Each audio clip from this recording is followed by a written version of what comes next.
رب اشرح لی صدری ویسر لی امری واحلل عقدۃ من لسانی یفقہوا قولی۔ نصیحت اور شفا تو پوری انسانیت کے لیے ہے، اور ہدایت اور رحمت اس کے لیے ہے جو ایمان لائے۔ تو خطاب یہ کیا جا رہا ہے کہ اے لوگو، تمہارے پاس قرآن آ چکا ہے جو تمہارے دلوں کو نرم کرتا ہے۔ موعظت وہ واعظ ہوتا ہے جو دلوں کو نرم کر دے، اور اس کی وجہ سے تمہارے احوال کی اصلاح ہوتی رہتی ہے، اور یہ تمہارے پاس تمہارے رب کی طرف سے اتارا ہوا ہے۔ زید رضی اللہ عنہ سے مروی ہے کہ رسول اللہ صلی اللہ علیہ وسلم نے فرمایا، آگاہ رہو اے لوگو، میں ایک انسان ہوں، قریب ہے کہ میرے رب کا بھیجا ہوا میرے پاس آئے تو میں اسے قبول کر لوں، یعنی موت کے فیصلے کو، اور میں تم میں دو بھاری چیزیں چھوڑے جا رہا ہوں۔ ان میں سے پہلی اللہ کی کتاب ہے جس میں ہدایت اور نور ہے، تو تم اللہ کی کتاب کو پکڑے رکھو اور اس کے ساتھ مضبوطی سے جڑے رہو۔ اور آپ نے اللہ کی کتاب پر بہت زور دیا اور اس کی خوب رغبت دلائی۔ پھر اسی طرح یہ ہے کہ یہ گمراہی سے بچانے والی کتاب ہے۔ نبی صلی اللہ علیہ وسلم نے فرمایا، اللہ عز و جل کی کتاب ہی اللہ کی رسی ہے، جو اس کی پیروی کرے گا وہ ہدایت پر رہے گا، اور جو چھوڑ دے گا وہ گمراہی پر رہے گا۔ جیسے کہ ایک اور حدیث سے پتہ چلتا ہے کہ یہ اللہ کی رسی ہے، اس کا ایک سرا اللہ کے ہاتھ میں ہے اور دوسرا بندے کی طرف ہے۔ اب اگر بندہ دوسرے سرے کو پکڑ لے گا، یعنی قرآن کو مضبوطی سے تھام لے گا، تو یقیناً وہ اللہ کا قرب حاصل کرے گا اور اللہ سبحانہ تعالیٰ کے رستے پر ہی چلے گا۔ تو قرآن پڑھنے والے پھر ان صفات کے حامل ہوتے ہیں کہ ان کے دل نرم ہو جاتے ہیں اللہ کی یاد سے، اللہ کے اس کلام سے۔ دنیا کے مقابلے میں وہ آخرت کو ترجیح دینے لگتے ہیں، اور ان کاموں سے ان کی دلچسپی بڑھ جاتی ہے جو ان کی آخرت میں زیادہ فائدہ مند ہوتے ہیں۔ دوسری چیز ہے شفا، وشفاء لما فی الصدور، کہ سینوں کے اندر جو بھی بیماریاں ہیں، مثلا شرک ہے، نفاق ہے، حسد ہے، بغض ہے، خود غرضی ہے، بخل ہے، لالچ ہے، ان تمام چیزوں کو دور کرتا ہے قرآن۔ یعنی جو شخص قرآن پڑھنے کا حق ادا کرتا ہے، اس پر عمل کرتا ہے، اس کے دل سے یہ بیماریاں دور ہو جاتی ہیں جو خود انسان ہی کے لیے تکلیف کا باعث ہوتی ہیں۔ تیسری چیز وہدن اور ہدایت، یعنی یہ قرآن انسان کی زندگی کے تمام شعبوں میں اس کی پوری رہنمائی کرتا ہے۔ وہ فرد کے حقوق کے بارے میں بھی بتاتا ہے، وہ معاشرے کے بارے میں بھی بتاتا ہے، اور اس سے یہ کہ ہر ایک کا دائرہ کار پتہ چلنے کے بعد پھر ایک دوسرے کے حقوق محفوظ ہو جاتے ہیں، کسی پر زیادتی نہیں ہوتی۔ اور چوتھی چیز ہے وَرَحْمَةٌ لِّلْمُؤْمِنِينَ، مومنوں کے لیے رحمت ہے، یعنی دنیا میں بھی باعث رحمت ہے اور آخرت میں بھی باعث رحمت ہے۔ تو بہرحال قرآن شفا بھی ہے، ہدایت بھی ہے، رحمت بھی ہے، اور اپنے رب کی طرف سے ایک بہت بڑا تحفہ ہے ان لوگوں کے لیے جو اسے قبول کرنے والے ہوں۔ قرآن مجید کی دیگر آیات سے بھی پتہ چلتا ہے کہ قرآن شفا اور رحمت ہے۔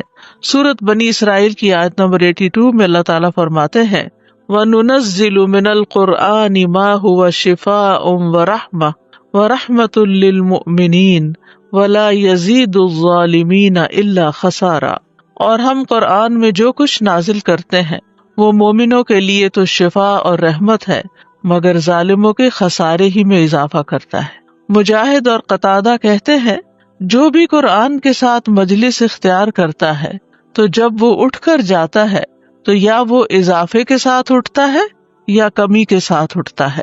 یہ اللہ کا وہ فیصلہ ہے جو اس نے کیا ہے کہ یہ ایمان والوں کے لیے سراسر شفا اور رحمت ہے، یعنی جس کے اندر جتنا ایمان ہوگا اتنا ہی وہ اس قرآن سے فائدہ اٹھائے گا، اور جس کے اندر ایمان کی کمی ہوگی، جو اپنی جان پر ظلم کرنے والا ہوگا، اس کو نہ تو قرآن سے کوئی دلچسپی ہوگی، اور اگر وہ قرآن کی مجلس میں بیٹھے بھی، قرآن پڑھے بھی، سمجھے بھی، تو فائدے کی بجائے اس کو نقصان ہی ہوگا، کیونکہ اس کے اندر کے وساوس اس کو اللہ سے اور اس کی کتاب سے اور دور کر دیں گے۔ سورۃ فصلت میں آتا ہے کہ قرآن مومن کے لیے شفا اور ہدایت اور غیر مومن کے لیے بوجھ ہے۔ سورۃ بنی اسرائیل میں خسارے کا لفظ تھا، یہاں بوجھ کا لفظ ہے۔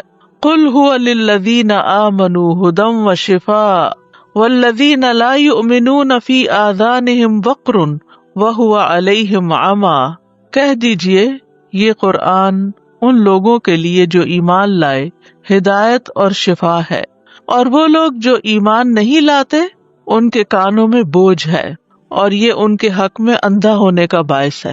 تو اس بات سے ڈرنے کی ضرورت ہے کہ اس کتاب سے انسان ہدایت ہی پائے، کہیں ایسا نہ ہو کہ اگر اس کا حق ادا نہ کیا جائے تو یہ الٹا ہمارے خلاف حجت بنے اور بوجھ بنے، اور پھر ہم حق کی بات سے دور ہوں۔ تو اس سے یہ پتہ چلتا ہے کہ قرآن میں ہمارے لیے بہت سی نصیحتیں ہیں، لیکن یہ نصیحت کس کے لیے ہے؟ جو اس کو سمجھ کر پڑھتا ہے، اس کے معنی کو جان لیتا ہے اور نصیحت کی غرض سے پڑھتا ہے، نصیحت حاصل کرنے کے لیے پڑھتا ہے، کیونکہ قرآن پڑھنے کے کئی مقاصد ہو سکتے ہیں نا۔ تو جو شخص اس کو ہدایت کے لیے اور نصیحت کے لیے پڑھتا ہے تو اللہ سبحانہ تعالیٰ اس کو عطا فرماتے ہیں۔ بعض میں عام طور پر بندے کو کچھ چیزوں کی رغبت دلائی جاتی ہے، کچھ چیزوں سے ڈرایا بھی جاتا ہے۔ تو ایک واعظ جو ہوتا ہے وہ ایک ڈاکٹر کی طرح ہوتا ہے، جو مریض کو کچھ چیزوں کے استعمال کا حکم دیتا ہے اور کچھ چیزوں کے استعمال سے روکتا ہے۔ تو قرآن بھی بہت سی چیزوں سے ہمیں روکتا ہے، یعنی اس کا واعظ کیا ہے کہ کچھ چیزوں سے وہ ہمیں روکتا ہے اور کچھ چیزوں کا ہمیں حکم دیتا ہے۔ قرآن کن کن چیزوں سے روکتا ہے؟ مثلاً فواحش اور منکرات سے روکتا ہے، ظلم اور زیادتی سے روکتا ہے، اور پھر قرآن کو ذکر بھی کہا گیا ہے۔ جیسے واعظ میں یا نصیحت میں ایک یاد دہانی ہوتی ہے، تو واعظ کا ایک اور لفظ جو ہے وہ ذکر بھی ہے، انا نحن نزلنا الذکر وانا لہ لحافظون، کہ ہم ہی اس نصیحت کو نازل کرنے والے ہیں اور ہم ہی اس کی ضرور حفاظت کریں گے۔ اور ایک اور جگہ پر آتا ہے وَلَقَدْ يَسَّرْنَا الْقُرْآنَ لِلذِّكْرِ فَهَلْ مِن مُدَّكِرٍ، کہ قرآن کو ہم نے نصیحت کے لیے آسان کیا ہے، تو کیا ہے کوئی جو نصیحت حاصل کرے؟ ابن قیم کہتے ہیں کہ قرآن کا نصیحت کے لیے آسان ہونا کئی اقسام پر مشتمل ہے۔ نمبر 1، اس کے الفاظ کو حفظ کے لیے آسان کیا ہے۔ نمبر 2، اس کے معنی کو فہم کے لیے آسان کیا ہے۔ نمبر 3، اس کے اوامر و منہیات پر عمل کرنے کے لیے اس کو آسان بنایا ہے۔ پھر یہ ہے کہ یہ قرآن تمام جہان والوں کے لیے ایک نصیحت ہے، ان ہوا الا ذکر للعالمین۔ پھر یہ کہ عقل والے اس سے نصیحت پکڑتے نہیں، ہے تو سب جہان والوں کے لیے ایک نصیحت، لیکن نصیحت حاصل کون کرتا ہے؟ جو عقل رکھتا ہو۔ سورۃ صاد میں آتا ہے کتاب انزلناہ الیک مبارک لیدبروا آیاتہ ولیتذکر اولو الالباب، جو کتاب ہم نے آپ کی طرف نازل کی ہے بڑی برکت والی ہے، تاکہ لوگ اس کی آیات میں غور و فکر کریں اور اہل عقل اس سے سبق حاصل کریں۔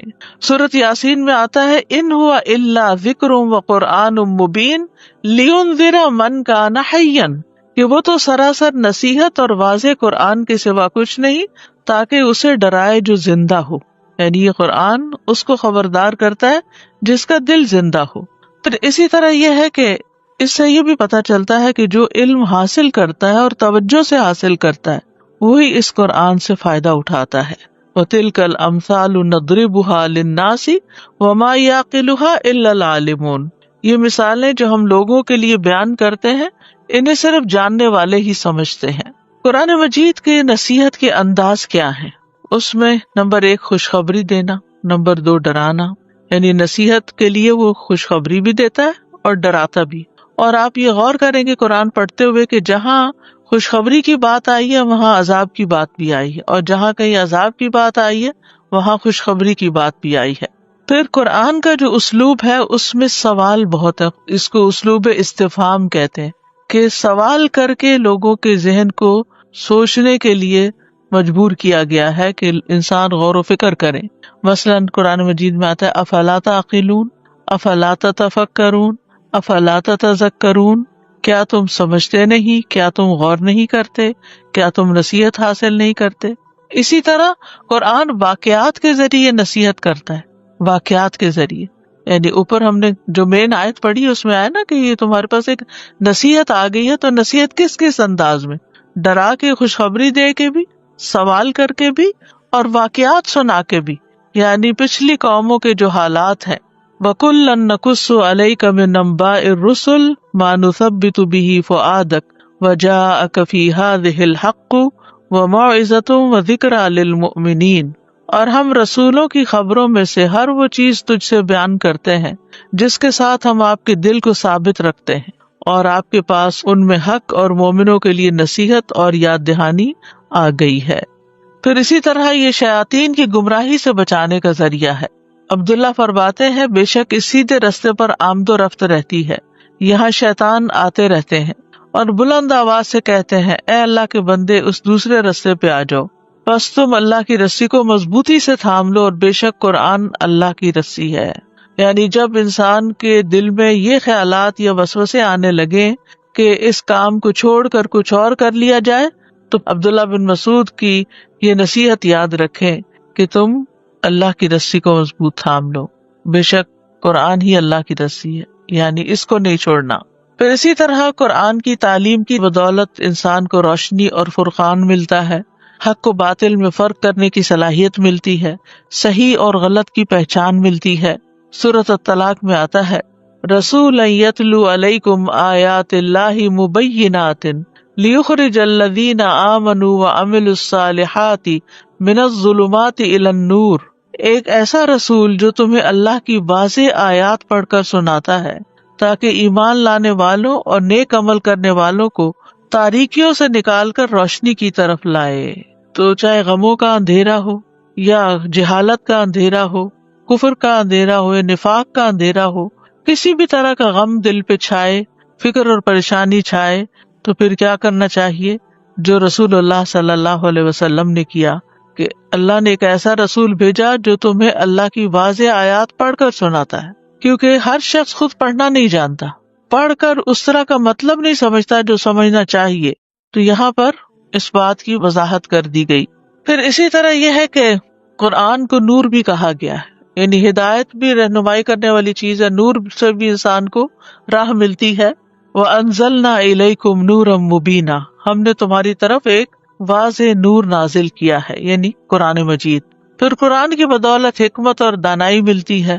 کعب رضی اللہ عنہ کہتے ہیں قرآن کو لازم پکڑ لو، کیونکہ وہ عقل کی تیزی، حکمت کی روشنی اور علم کا سر چشمہ ہے، اور رحمان کی طرف سے نازل ہونے والی کتابوں میں سب سے نئی کتاب ہے۔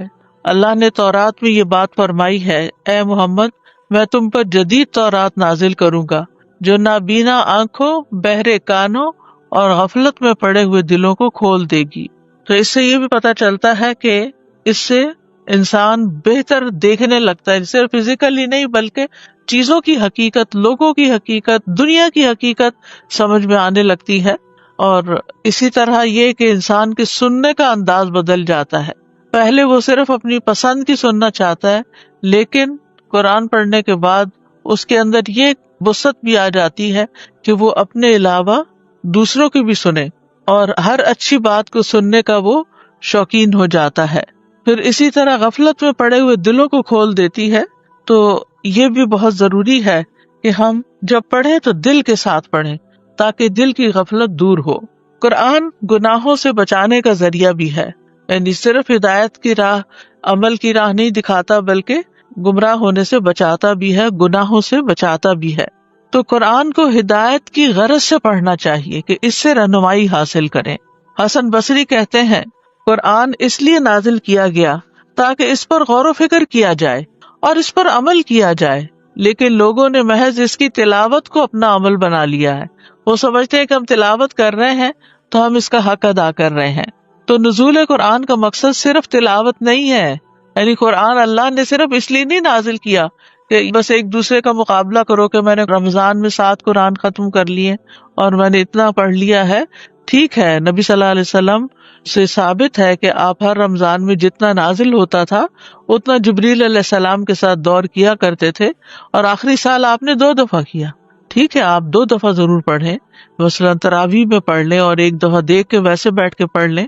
اگر آپ حافظ ہیں تو آپ اس سے بھی زیادہ پڑھ سکتے ہیں، اٹھتے بیٹھتے چلتے پھرتے آپ اپنے کاموں کے ساتھ ساتھ اپنا قرآن دہرا سکتے ہیں۔ خوش قسمت ہے وہ لوگ جن کو اللہ نے یہ صلاحیت بخشی ہے۔ لیکن یہ یاد رکھا جائے کہ قرآن صرف تلاوت کے لیے نہیں آیا کہ ہم اسی کے ہی ہو کر رہ جائیں یا اسی میں ہی کھو جائیں۔ قرآن تو ہمیں ہدایت دینے کے لیے آئے۔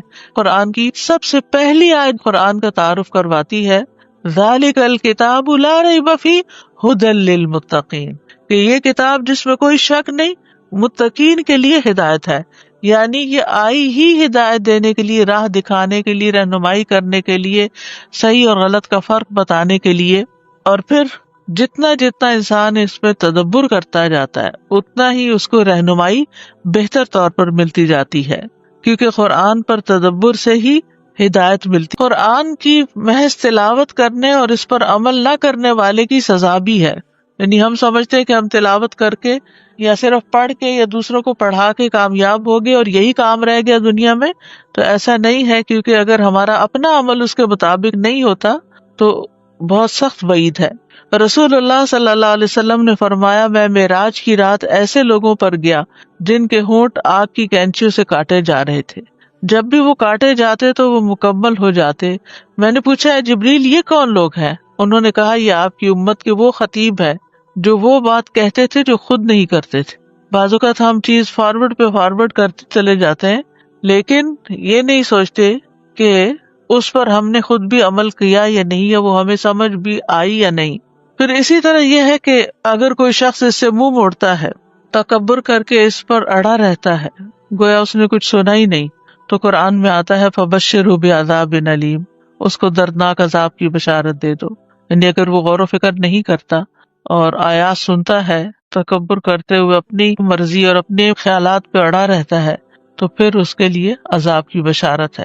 پھر اسی طرح قرآن سے غفلت برتنے والے کی سزا ایک حدیث میں نبی صلی اللہ علیہ وسلم بتاتے ہیں کہ خواب میں آپ نے دیکھا کہ ایک شخص جس کا سر پتھر سے کچلا جا رہا تھا، وہ قرآن کا حافظ تھا، مگر وہ اس قرآن سے غافل ہو گیا اور فرض نماز پڑھے بغیر سو جایا کرتا تھا۔ یہ قرآن رحمت ہے مومنوں کے لیے۔ رحمت سے مراد وہ بھلائی، احسان، دنیاوی اور اخروی ثواب ہے جو ہدایت یافتہ انسان کو حاصل ہوتا ہے۔ یعنی قرآن رحمت ہے، اور یہ رحمت کس کو حاصل ہوتی ہے؟ جو ہدایت پر ہوتا ہے۔ تو معلوم ہوتا ہے کہ ہدایت بہترین وسیلہ ہے اور رحمت مطلوب ہے، اور اس کی طرف صرف اہل ایمان ہی کو رہنمائی حاصل ہوتی ہے، اور اہل ایمان ہی اس کی رحمت سے نوازے جاتے ہیں، اور یہ ایمان والوں کے لیے ہی ہدایت اور رحمت ہے۔